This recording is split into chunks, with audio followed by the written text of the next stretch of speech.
Assalamualaikum warahmatullahi wabarakatuh. Waalaikumsalam warahmatullahi wabarakatuh. Welcome back to our channel. Baik, podcast kali ini kami akan membawakan topik yang membahas tentang landasan pendidikan. Demi mempersingkat waktu, saya akan membacakan pertanyaannya pertama. Apa sih landasan pendidikan itu? Kalau secara leksikal itu kan landasan itu kan berupa dasar, tumpuan atau pijakan. Tapi di sini yang dimaksud dengan pijakan itu yang bersifat konseptual kan ya. Dan sedangkan pendidikan itu dapat dipahami melalui dua sumber. Yang pertama dari sumber praktek pendidikan dan yang kedua dari studi pendidikan. Kalau praktek pendidikan itu kan lebih ke pelatihan, pendidikan atau pengajaran. Sedangkan studi pendidikan itu lebih ke cara kita memahami pendidikan tersebut. Jadi dari situ kita simpulkan kalau landasan pendidikan itu adalah asumsi-asumsi yang menjadi dasar pijakan atau titik tolak dalam rangka praktek pendidikan atau studi pendidikan. Jadi kalau boleh saya tambahkan ya. Oke. Landasan pendidikan itu pemahaman sederhananya adalah alasan mengapa kita melakukan pendidikan seperti yang kita lakukan seperti ini. Kita melakukan podcast hari ini dan kita bersekolah, berkuliah dan sebagainya. Oke, lanjut untuk pertanyaan yang kedua. Mengapa sih landasan pendidikan itu penting?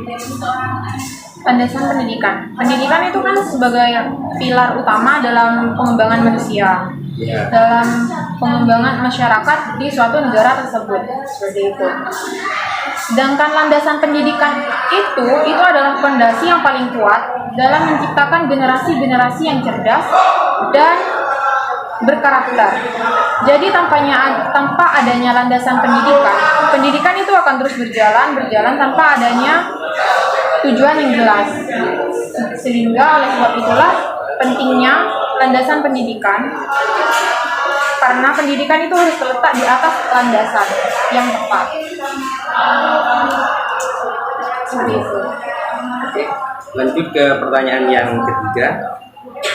Apa saja sih jenis-jenis landasan pendidikan itu? Landasan pendidikan itu sangat banyak ya. Salah satunya ada landasan fisiologis. Landasan ini yang berkaitan dengan hakikat pendidikan, yang berusaha menelaah masalah-masalah pokok seperti apakah itu pendidikan, seperti itu. Ada juga landasan yang sosiologis. Kalau yang landasan sosiologis itu berkaitan dengan perkembangan, perubahan atau kebutuhan masyarakat. Ada juga yang landasan yang paling penting itu adalah landasan psikologis, karena di situ kan pemahaman bagi peserta didik itu kan sangat penting ya, karena itu sebagai kunci kesuksesan dalam pembelajaran. Oleh sebab itulah pentingnya psikologis, apalagi dalam hal kejiwaan. Ada satu lagi yang dapat kita tambahkan, yaitu landasan ilmiah. Landasan ilmiah itu artinya temuan-temuan ilmiah yang dapat diterapkan dalam pendidikan. Jadi bagaimana sih ilmu pengetahuan dapat membantu meningkatkan kualitas pembelajaran ilmu pendidikan itu sendiri? Baik, untuk pertanyaan selanjutnya. Apa saja sih contoh penerapan landasan hukum dalam pendidikan di negara kita ini? Setiap warga negara Indonesia itu pastilah ya untuk menuntut pendidikan. Iya. Oke. Setiap individu memiliki alasan untuk berkembang. Salah satunya itu dengan belajar ya, dengan belajar dengan pendidikan ini ya. Jadi saya dapat beri contoh konkret penerapan landasan hukum dalam pendidikan Indonesia. Jadi yang pertama itu kurikulum merdeka yang dibuat pada peraturan pemerintah nomor 57 tahun 2021. Artinya dengan kurikulum merdeka ini mengembangkan kurikulum sesuai dengan karakteristik siswa dan lingkungan sekolah. Dampaknya memungkinkan sekolah untuk lebih kreatif dan inovatif dalam memproses pembelajaran. Jadi siswa ini dapat belajar sesuai dengan minat dan bakatnya sendiri. Itu pertanyaan yang terakhir.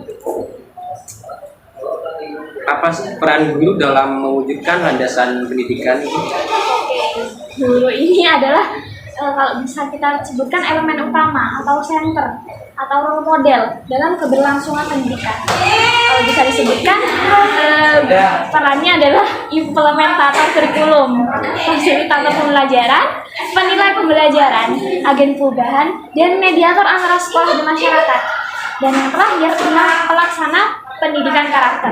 Tapi yang paling penting yang dapat kita tarik benang merahnya, guru itu sebagai role model. Dan kata untuk orang tua, what children see is what children do. Kalau untuk guru-guru itu what student see is what student do.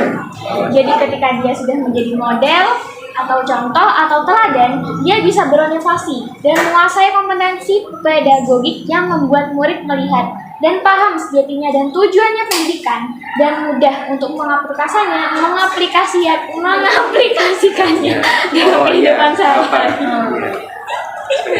Cukup. Ya, cukup.